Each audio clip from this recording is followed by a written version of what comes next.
What happens when a CEO, in disguise, walks into his own center, only to be treated like he doesn't exist by his own staff? Julian Cross wasn't the kind of man who acted on impulse. Over the course of 18 years steering Varela Wellness from a modest therapy room in Eastwood County into a chain of 9 high-end centers across 3 states, he had learned to trust data, models, and numbers. But no matter how precise, data could still be polished to mislead. And that was precisely why today, rather than sitting in a glass-walled conference room on the 17th floor, he was silently parked behind the wheel of a beige rental sedan on a quiet street, directly across from branch number 3. On paper, the branch had met all its targets. The financial reports arrived on schedule, error-free, filled with summaries so perfectly phrased they felt like they were written by software. Steady growth, team performance maintained, customer satisfaction holding strong. But for the past 3 weeks, direct emails from clients had told a completely different story. Distant receptionists, long waiting times, unprofessional staff. No one named names, no one demanded action. But the repetition, the quiet frequency of those complaints, like a rising undertow, had struck right at the instincts of a seasoned entrepreneur. Julian knew that to get to the truth, he needed a different approach, a quiet infiltration. No assistant, no driver, no embossed business cards, just a regular man with an unfamiliar face. And so Julian Cross became Louis Drake, a salt and pepper-haired man in thick glasses, wearing a wrinkled checkered shirt, creased khakis, and carrying a canvas folder for a wellness appointment. He stepped into the center at 9:50 a.m. The reception area was so quiet he could hear the essential oil diffuser working. Overhead lighting cast a soft glow, the familiar scent of eucalyptus and mint hanging in the air. But something was off. No one looked up. A young man waiting in the corner kept his head buried in his phone. An older woman flipped through a worn magazine. Behind the desk, a young receptionist sat cross-legged on a swivel chair, her ash-dyed curls bouncing as she typed on her phone, purple metallic nails tapping the screen. Julian approached calmly. "Hi there, I have a consultation at 10. Without looking up, she replied, "Name?" "Louis Drake." She typed a few keys without confirming, chewed her gum, waved a hand. "Take a seat, someone will come get you." And just like that, her gaze returned to the glow of her screen, the rest of the room forgotten. Julian took a seat by the window, across from a small table stacked with slightly bent brochures. 10 minutes passed, then 20. No names were called. An elderly woman in the corner coughed quietly. The young man checked his watch repeatedly. Chloe, the receptionist, according to her name tag, hadn't moved except to giggle at a short video, take a screenshot, and send it off. At 10:40, still no sign of any staff from inside. Julian looked up at the digital display behind the counter. No names, no wait times, just a bright, blank panel. The air felt heavy, as if the entire lobby had been sealed off in apathy. A soft voice beside him said, "I've been here since 9:15, sir. Been calling, but no one answers. They've forgotten about us." A middle-aged man whispered. Julian nodded slightly, lips pressed tight. He knew then, this wasn't an isolated lapse. It was a symptom. And if his instincts were right, it had sunk deep into the internal culture. A woman in her 60s stood up, walked straight out without a word. Only the sound of her firm footsteps said what she didn't. Chloe still didn't look up. By 11:30, Julian stood again and approached the desk. "Excuse me, I just wanted to check." She cut him off. "I already told you, someone will get you. Don't bother me." That sentence erased every last inch of patience, but Julian didn't react. At that moment, a staff member in uniform emerged from the hallway. "Chloe, who's next?" "No idea," she said without looking up. "Some guy's been bugging me all morning." Julian stood frozen. A bitter sensation climbed from his chest to his throat. He looked around, the carefully selected upholstered chairs, the therapy-grade lighting, the architect-specified calm clay wall color, all of it now a backdrop to failure. A business can be built on design, technology, and strategy, but it can be destroyed by the attitude of a single receptionist. Julian walked out without saying a word.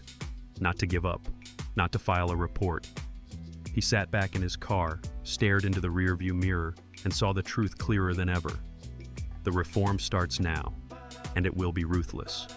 After leaving branch number 3 that afternoon, Julian Cross didn't return to headquarters as usual. He didn't head to his attorney's office or the HR department either.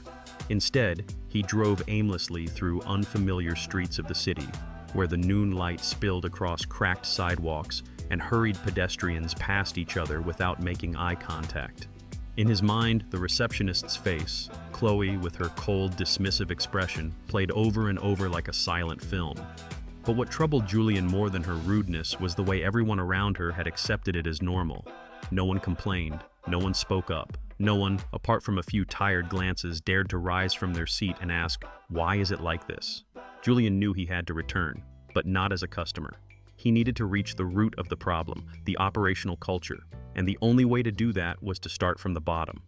That night, in a modest hotel room he had deliberately chosen, not the kind of luxury he was used to, but a mid-range lodging tucked behind a gas station, Julian transformed once again.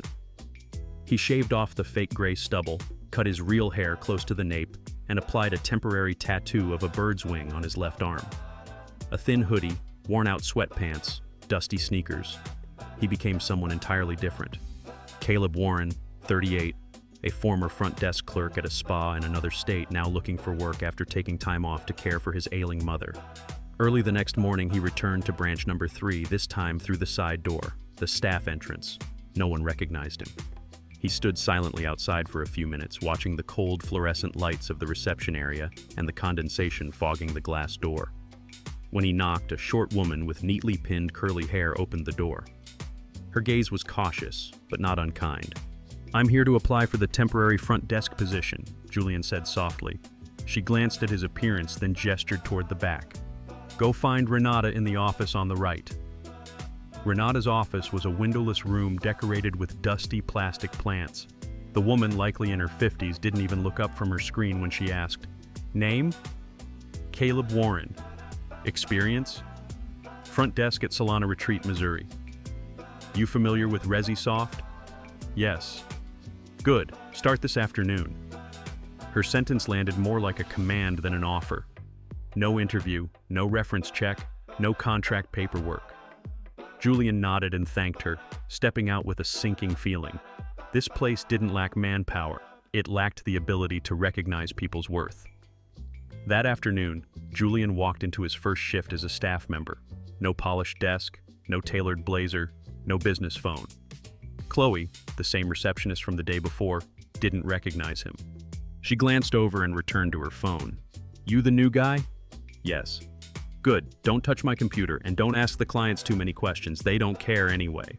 She gave a hollow laugh, then tore open a snack bag and propped her feet on the swivel chair.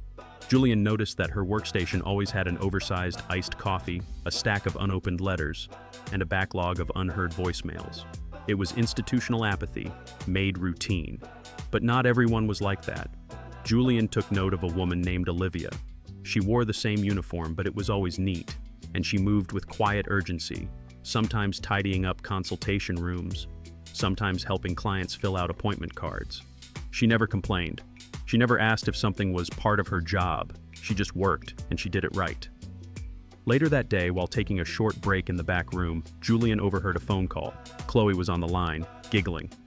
"That old guy yesterday, he waited 2 hours and couldn't take it, kept asking over and over, like, what, does he think this is a hospital?"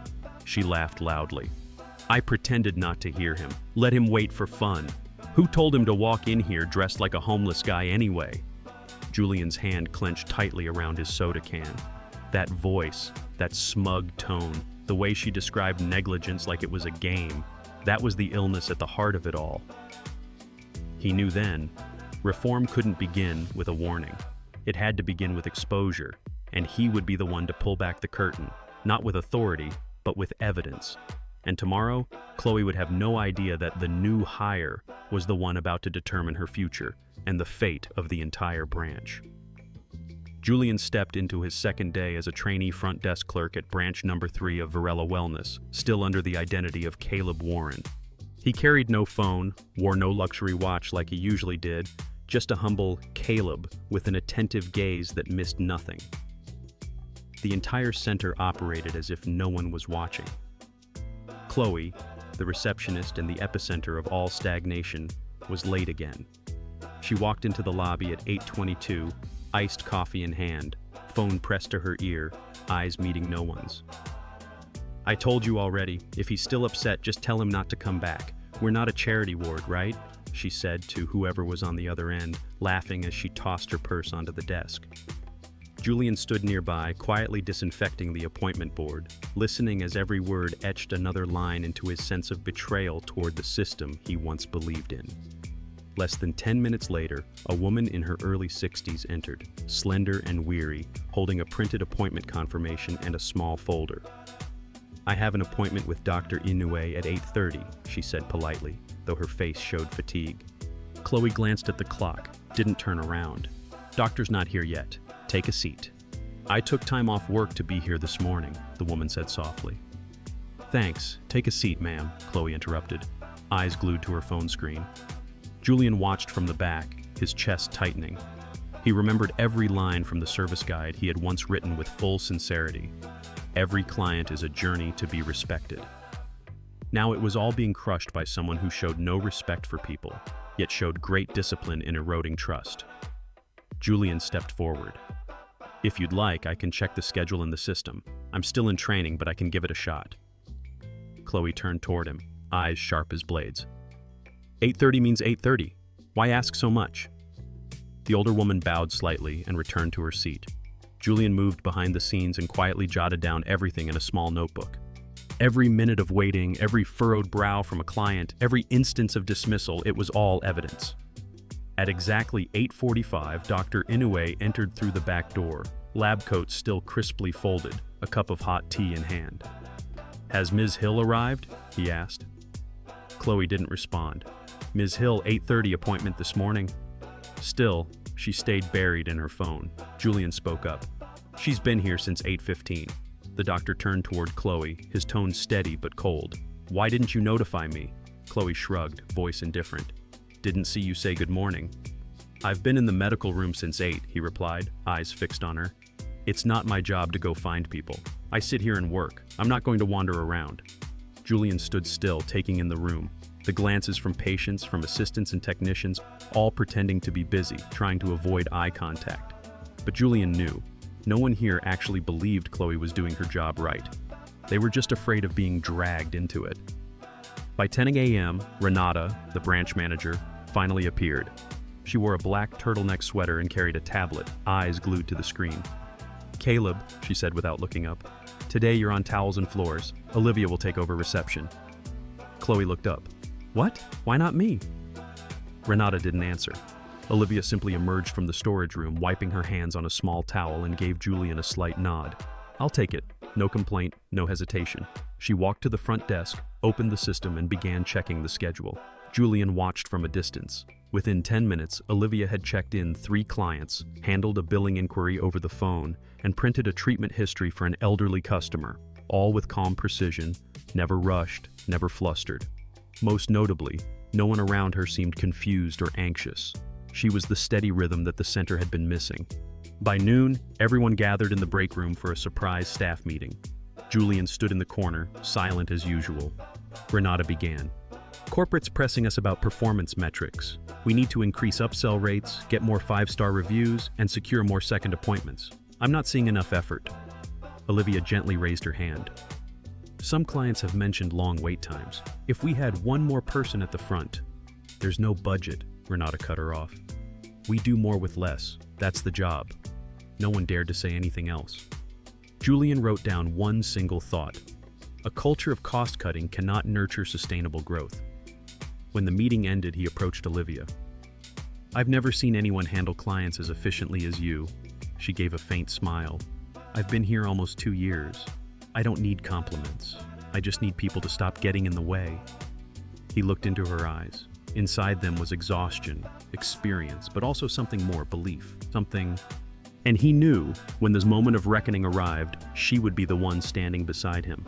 Julian began his 3rd day at branch number 3 under a gray cloud. Not the weather, but the atmosphere within the team.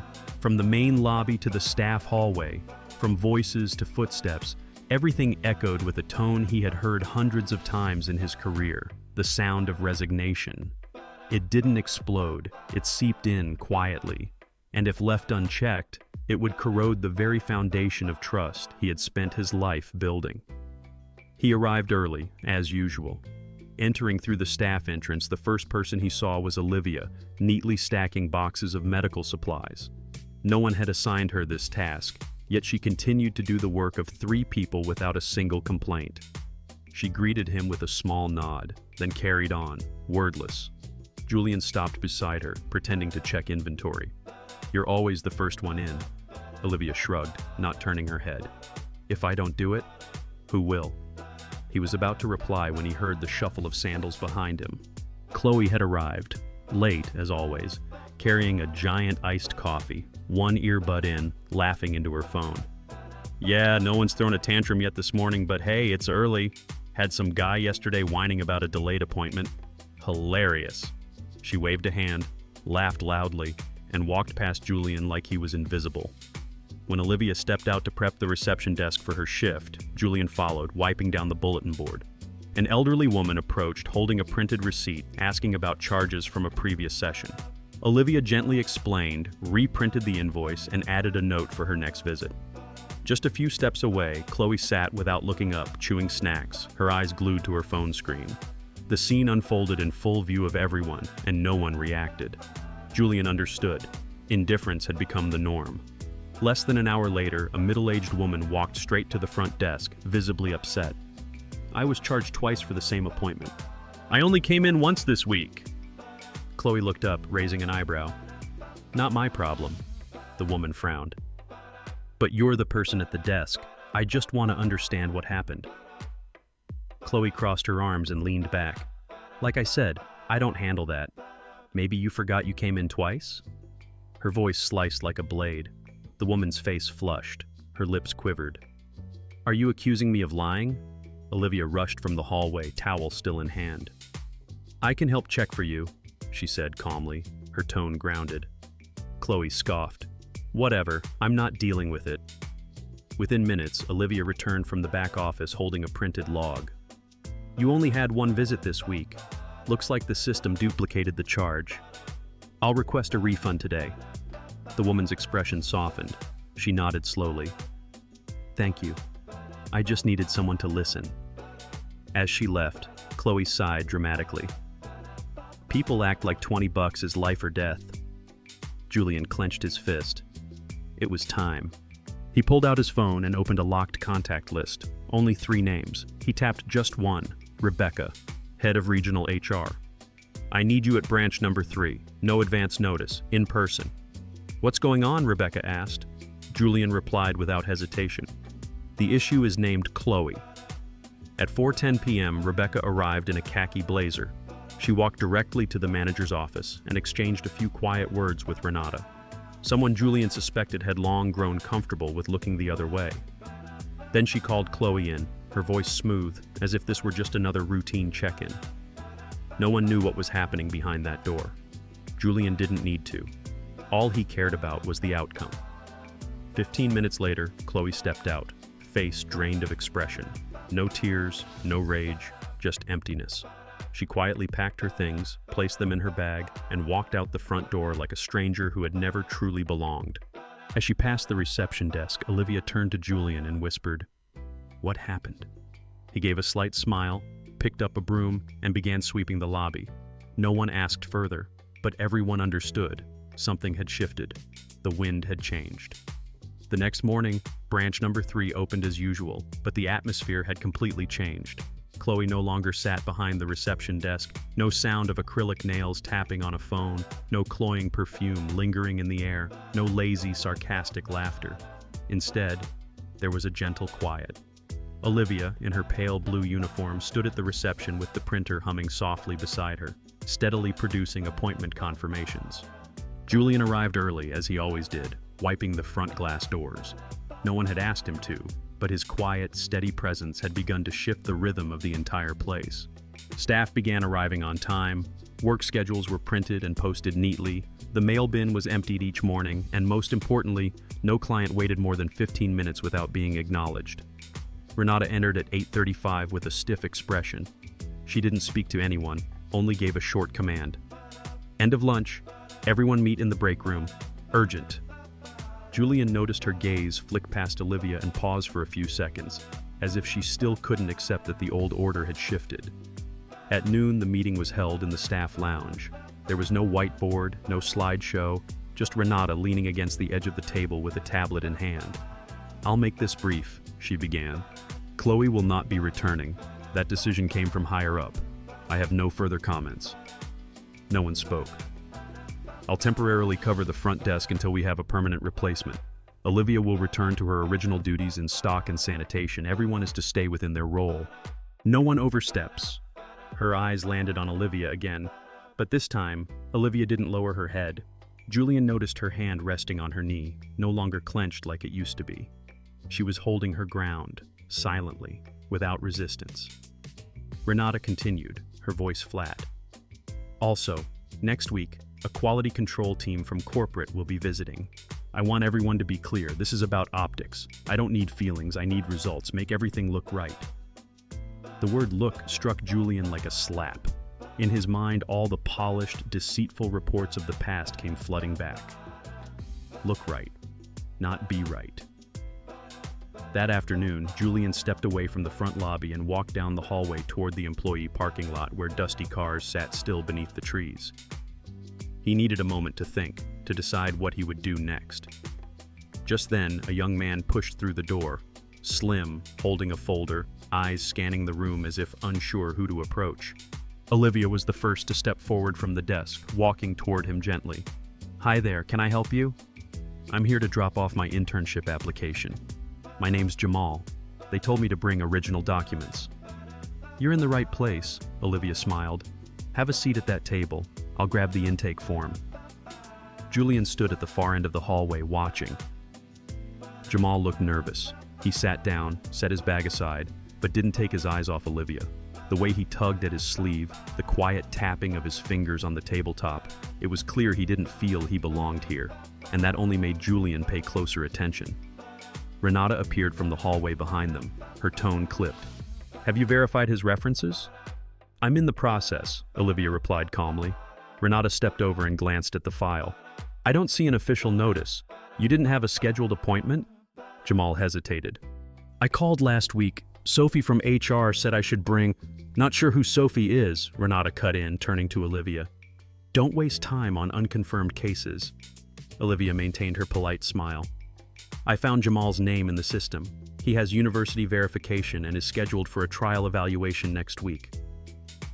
Renata stood silent for a few seconds, then turned and walked away without another word. Jamal looked down. "She didn't seem happy I showed up." "Don't worry," Olivia said softly. "As long as you have a valid reason to be here, the rest is someone else's problem." Julian watched from behind, a wave of pride mixed with sorrow washing over him. He had always hoped people like Olivia would be supported and recognized, but in reality, they were often left to defend themselves, with patience and with the quiet strength to navigate bias without confrontation. That night, Julian stayed later than usual.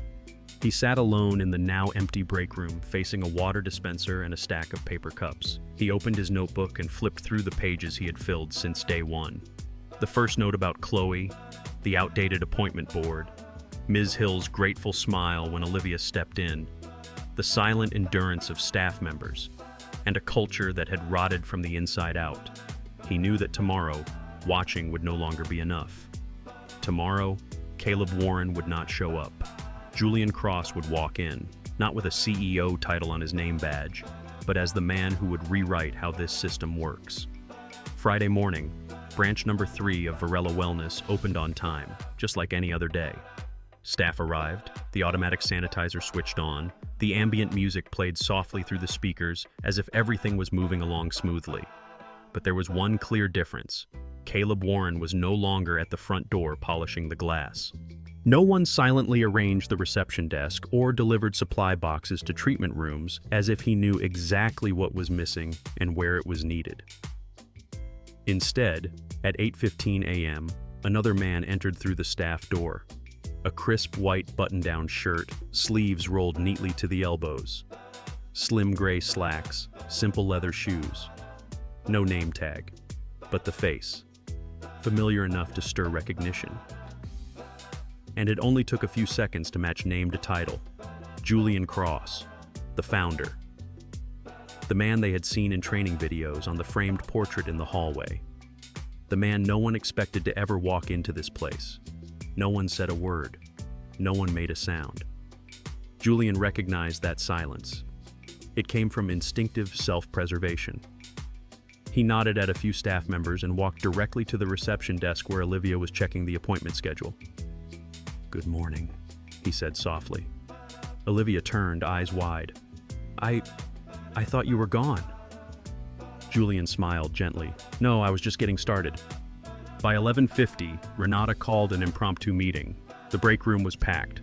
All eyes turned toward Julian, now standing at the back, arms folded, quietly observing.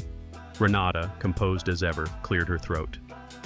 "We have a few updates. Next week, Regional Strategy will send someone to conduct an operational review. I've scheduled a cleanup of files and storage. Temporarily, Olivia will resume front desk duties until we find a proper replacement." "Excuse me," Julian spoke. The entire room turned. His voice wasn't loud, but it cut through the air like a blade. "I'd like to say a few words. I won't take long." Renata pressed her lips together. "Of course, Mr. Cross." Julian stepped forward, stopping in the middle of the small room. "I'm Julian Cross. I founded this system 18 years ago with savings, 3 part-time jobs, and a dream that wellness centers should be places where people are respected, not just served. But lately, I've watched that dream drift off course." He looked around, each face, each pair of eyes shifting from cautious to alert. "So I decided to find out for myself. 3 days ago, I walked into this center under the name Caleb Warren, a new employee. No power, no title, no privilege." The room fell into absolute silence. As Caleb, I waited 2 hours in the lobby without anyone speaking to me. I was called the old guy who's a nuisance. I watched a receptionist refuse clients, lie to a doctor, blame the system, and no one stepped in. But I also met Olivia, the one who mopped, reassured, resolved, and quietly kept this place from collapsing, without ever being mentioned in a single report. He turned to Renata. "You've been running this facility from behind a closed door, checking spreadsheets but not checking people. You fostered silence, fear, and valued appearances over substance." Renata flushed. "I've worked here for years, and in those years you've let people like Olivia be overlooked, people like Chloe thrive, and people like Jamal feel unwelcome just for walking through the door." Julian pulled an envelope from his back pocket and handed it to HR, Rebecca, who was already waiting at the door. "This contains a summary of internal observations, recommendations for reform, and a managerial reassignment order. Renata, you will no longer manage this branch effective immediately." No one objected. No one interfered. Only Olivia swallowed hard, her eyes glossy but dry. Rebecca stepped forward. "Please gather your personal items." Renata left the room like a shadow, not because she was dismissed, but because, for the first time, she had truly been seen. Julian turned back to the team. "This is not punishment. This is correction. We cannot sell recovery if we treat clients like burdens. We cannot speak of wellness if we exhaust staff through fear. We cannot print slogans about nourishing the body, healing the mind, while cultivating toxicity behind the scenes." He turned to Olivia. "As of today, you are assistant branch manager, and I'll be working directly with you to rebuild how this center operates." Olivia said nothing at first, then quietly replied, "I can't do it alone." Julian nodded, eyes full of conviction. No one should have to. The following week, there was no celebration, no banner saying "under new management," only a quiet but steady shift. Work schedules were distributed more fairly. The break room had enough chairs for everyone. Jamal was officially accepted as an intern and assigned a daily mentor. An anonymous feedback box was placed by the coffee machine. And on the first afternoon after the reset, as Olivia took inventory, Julian stood beside her, wiping down each treatment chair armrest, whispering, "We start again. Not from forms, but from people." She looked up and smiled faintly. "I used to think better was just a slogan." He answered without hesitation. "No, better is a choice. And today, we choose it." A system doesn't collapse in a single day, and it can't be healed with just a report. It's the seemingly small things, a kind word, a quiet act of observation, or the right action taken at the right time, that form the true foundation of lasting leadership. If you believe that great leadership doesn't just show up in boardrooms, but must also be present in the hardest places, then, like this video, Subscribe to the channel so you won't miss more stories that inspire. And don't forget to leave a comment with the phrase "Lead with Truth" to let us know you also believe in the power of kindness in action.